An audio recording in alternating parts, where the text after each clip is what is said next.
Yakuza 0 is a brisk walk in Japan that turns into an all-out sprint by the end. I loved every second of it. Second half. You see, throughout my life, Japan has always been a sort of mystery to me, like some strange far-off fantasy land that apparently exists, but seems so different to any of the culture I'm surrounded by in my day-to-day Canadian life. It's not that I ever disliked Japan, but you could say I always tread cautiously whenever swimming in the Japanese waters of film or TV, only staying on the fringe of Miyazaki films or only dipping my toe into the Pokemon and Dragon Ball Z crazes of my youth. Yet when it came to the medium of video games, my mind was never more clear. If a game was fun or interesting, I played it. I didn't really care about anything that could have been seen as odd or quirky, even though in my childhood time of the 90s, these were common phrases used to describe anything that was too Japanese. I was a very lucky kid who received Harvest Moon on PlayStation 1 from an uncle who knew what eBay was in a time when people didn't really even know what the internet was. I'll save more on that story for my inevitable thoughts on Harvest Moon: Back to Nature. But for now, let's just say that my love of Harvest Moon as a child allowed me to imagine a country-style life of living in Japan, thinking that this must be what life is like for all Japanese people. I, of course, later learned with other games that Tokyo was actually a city in Japan, and that Japan actually had a bustling city life. Who knew?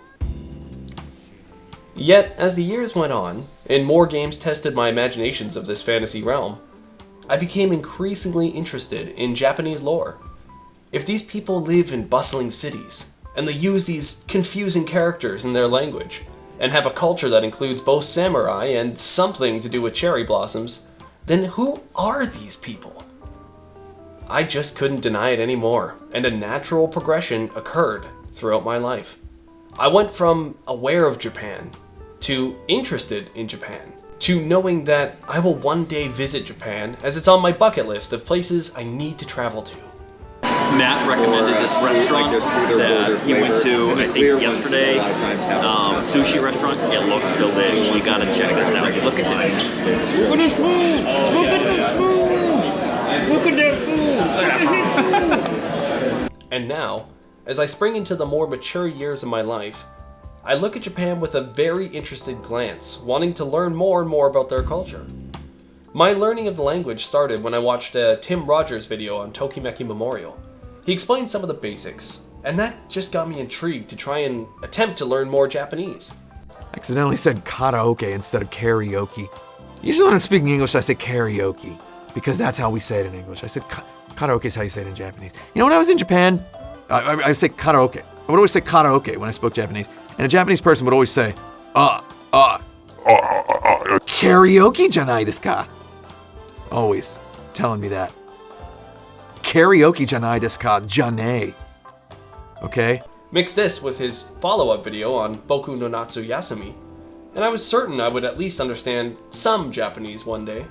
Now, every moment I am near hiragana or katakana, I attempt to read what I'm seeing. It's been very fun, and I'm awful at it. Teru. Happy hotel? Ooh. Happy Hotel. What is Happy Hotel? But one day, I'll be a pro. But for now, I'll just satiate my appetite with Yakuza 0. Jeez, Yakuza 0. What a wild ride for my third Monty game in my Monty game journey. If you aren't aware, I'm currently going through my backlog of games by using a system I call the 3-game Monty, where I randomly spin between 3 different games and pick one to play until I beat it, or until I naturally just want to make a video essay on it. Now, with Yakuza 0 being my longest game time for a game in my Monty system, I'm finally able to formulate my thoughts and get back to you all on what I think of the game. And boy, did those 33.5 hours feel like 33.5 hours. Before I get too much into Yakuza's pacing, let me preface this with a few things. First off, it is currently mid-February as of writing this, and actually later February as I'm recording this. And I'm going through my third bout of a harsh cough since Christmas Day of 2025. I've had multiple colds and flus and random aches and pains in that time. And even now, as I record this audio, I still have to cut out my coughs. Most of this, I assume, is due to my daughter, who is in preschool now, which causes some new strain to sweep through my home like the plague. To add insult to injury here, though, I also have a dentist appointment coming up for a tooth that I'm pretty sure needs a root canal. So when my sinus infection struck, this became a very bad pain for me that was hard not to overly medicate for. I also had 2 monitors die on me, one being just a side monitor that didn't really matter all that much, and the other one being my newly salvaged and beloved CRT monitor that I played for all of Ratchet & Clank. And then it just decided to literally blow up on me. Like, I don't actually know what happened, but I heard a hissing noise and then like a dripping of what sounded like liquid, and then it smelled sulfur, so I unplugged the thing and I ran it over to my garage as fast as I could. I have an outdoor garage, so I thought that might be better in case the thing wanted to like turn into flames or something. And then, after all that, I also went on a trip to Fan Expo 2026, and I did some work over there for some other stuff that I can't talk about right now. I'll make a video about that in the future. All this to say, not even getting into my personal family life and the effects of that, these last few weeks have been hectic, and even so, I still got through Yakuza 0.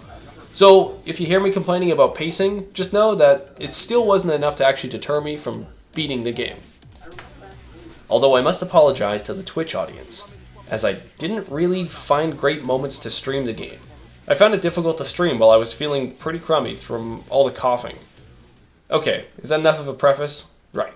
Okay, let's jump into Yakuza 0. Here we go. Alright, so I've played a Yakuza game before. I played Yakuza Like a Dragon. I played somewhere like half of that game, and I thought it was pretty darn good. Admittedly, after playing that, I decided to buy Yakuza 0. This was about a year or so ago, when it was on some kind of awesome sale. I played about an hour of it, but I'd forgotten most of that storyline when I started this game up for this Monty run. So you could say I was going into this story blind. I didn't really know the characters at all, and this was my first time seeing Kiryu, Makima, Nishikiyama, so on and so forth. The only name I actually recognized was Dojima, but that was probably because of Persona 4. I don't actually think that was this game, it's just that Dojima's a character in Persona 4, and that's where my mind was at. When the game started up, and I was free to walk around Kamurocho, I was immediately excited. The graphics, the design, the detail, and even just the setting were all so interesting to me. Coming off of a PlayStation 2 game previously, this jump was also very nice. Running into this storyline, I was straight away convinced it was so thrilling, entertaining, engaging, and just all that good stuff. The characters are all complicated, they all have agency and depth, and are just full of surprises. That's what I'm looking for in a game. So I was just really enjoying the storyline. But small little gameplay things were starting to irk me in my first couple hours. Be it the stiffness of the movement throughout the city, or the random button delay I was getting every now and then, especially in menus, or even just the annoyance of gangs jumping you in the street when you just wanted to take in the sights of the city or read whatever that sign said beside you. Even though the storyline was a lot of fun, and the combat was pretty deep and engaging, I was starting to witness some weak points that I just didn't enjoy. First and foremost, the most annoying thing, above all others, is the filler dialogue. I'm not a fan of dialogue for dialogue's sake, and this game just had it in spades. I don't want to harp this point too much, as I feel like I'll be bringing this up again in my video on Persona 5 whenever I eventually make that video. For every great cutscene I got between two worthy adversaries, I also had to witness a "hey, listen" from some random NPC on the street.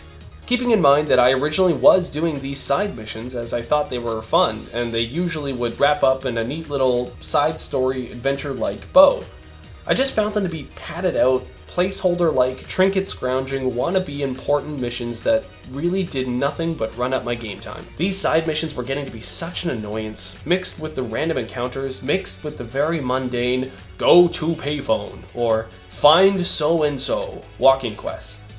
I actually found myself wondering why this game is open world at all. I started thinking, and I may still think this after beating the game, that this game would benefit from becoming a straight and narrow, level select, cutscene heavy, story-based action fighting game. Cut out all that free roam altogether and just move from scene to scene with bits of fighting along the way. But I kept pressing on, as my mind told me that, hey, it will get better. Plus, this is just Kamurocho. Surely the game has more locations for me to explore and wander around in. Right? Well, yes, but no. Before some of you tell me that Sotenbori? How do you say that? Whatever. I'm gonna butcher all these things, so don't judge me too hard. Before you tell me that Sotenbori is a whole other place to Kamurocho, it took me like 20 minutes into playing as Majima to feel like I'd just seen the entire city, and possibly the entire game. Something about coming from Ratchet & Clank's extremely diverse worlds and level building just made me start to get really annoyed with the realism and the setting of both Sotenbori and Kamurocho. The game did a good job, even though it's goofy, of trying to ground itself in realism. It felt like you were there in the city, which, don't get me wrong, that's not a problem. It's just that when that's all it is, the game didn't really give me anything else. So for all of your hours of play, you're staring at the same gritty city. And I just wasn't enjoying that as much. While I must say that I found Majima's story a little strange at the start, it also opened me up to something that I think I had the most fun with in this game. And that was Majima's breakdance fighting style. Seriously, you couldn't stop me from doing this combo over and over again. Group of guys, breakdance combo. Boss battle, breakdance combo. It legit made me sad to go back to Kiryu after my 2 chapters with Majima were done, because I then had to switch back into Kiryu's rush mode. As the game progressed, I sort of mostly learned to love Kiryu's rush mode, as it did kind of improve the one-on-one boss fights, and Majima's breakdance mode was essentially good for anything else I wanted to do. That being said, I still was cackling like an idiot when I fought this assassin dude as Majima. The storyline with Kiryu had me hooked from the moment he started fighting his own bosses. The storyline with Majima, well, it kind of bothered me at first. I wasn't really into it. And then this scene hit me.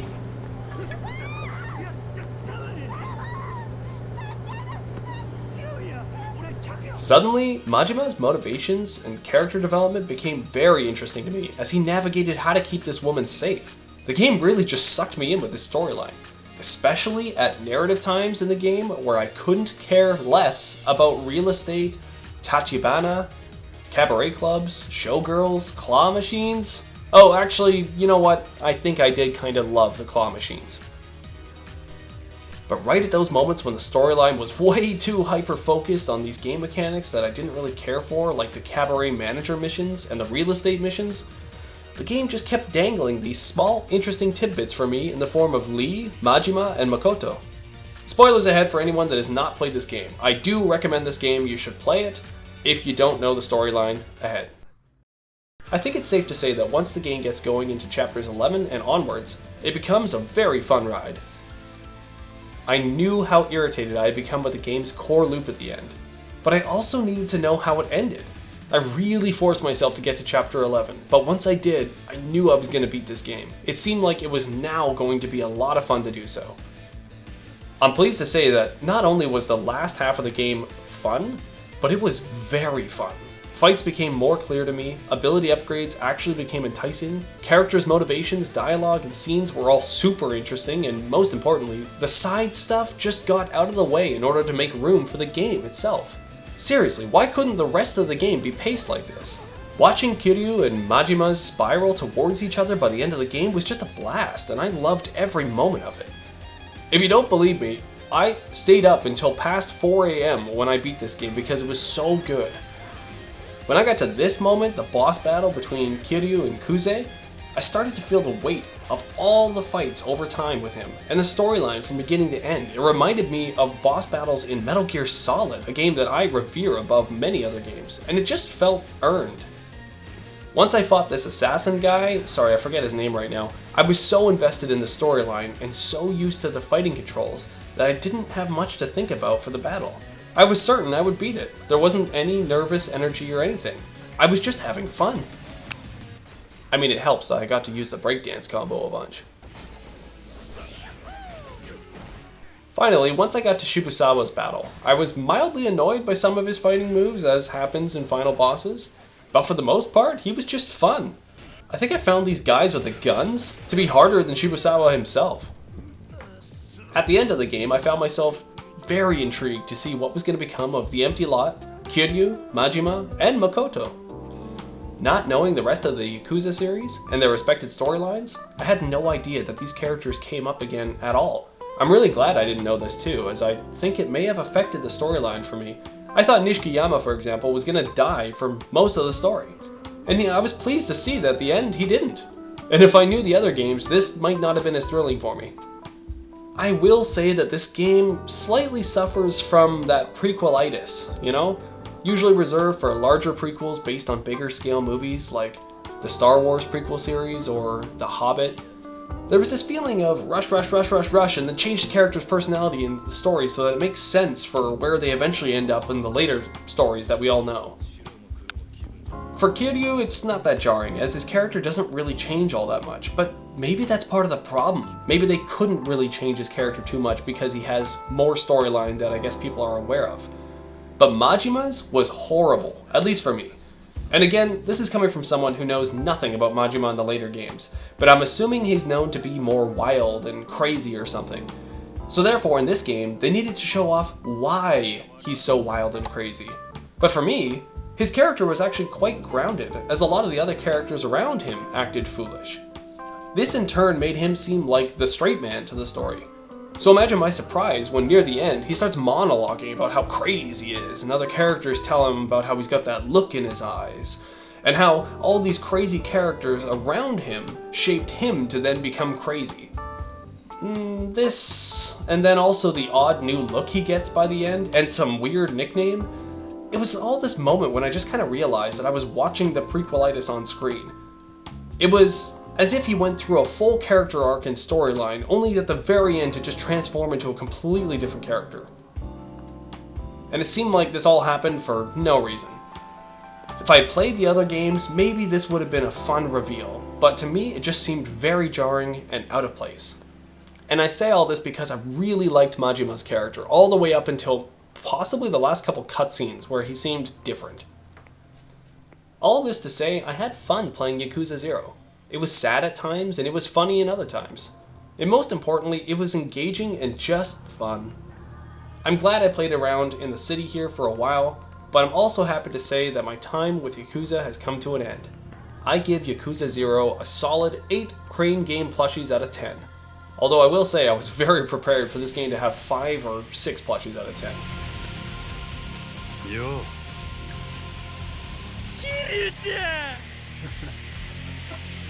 Alright, now that Yakuza is done, it's come down to that time again where I spin for the 4th game in my Monty series.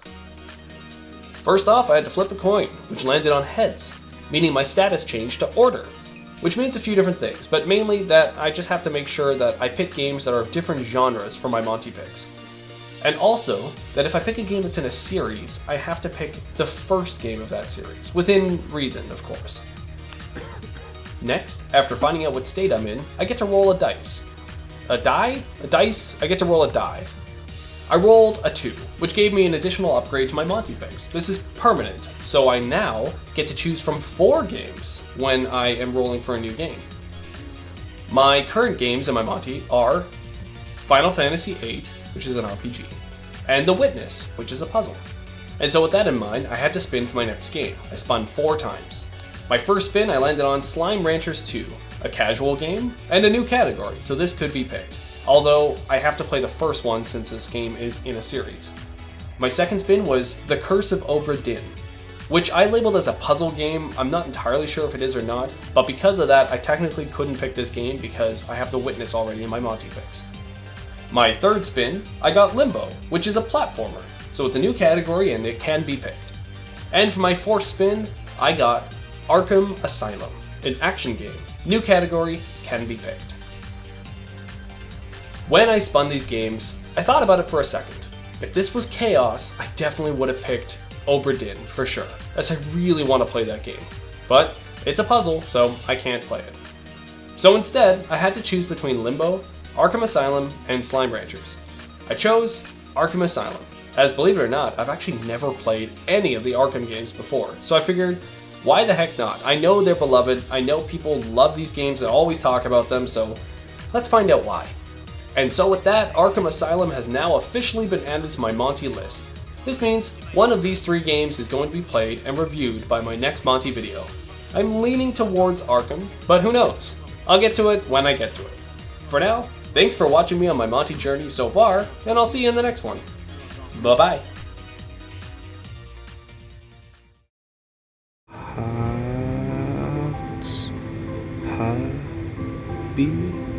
Happy Hotel.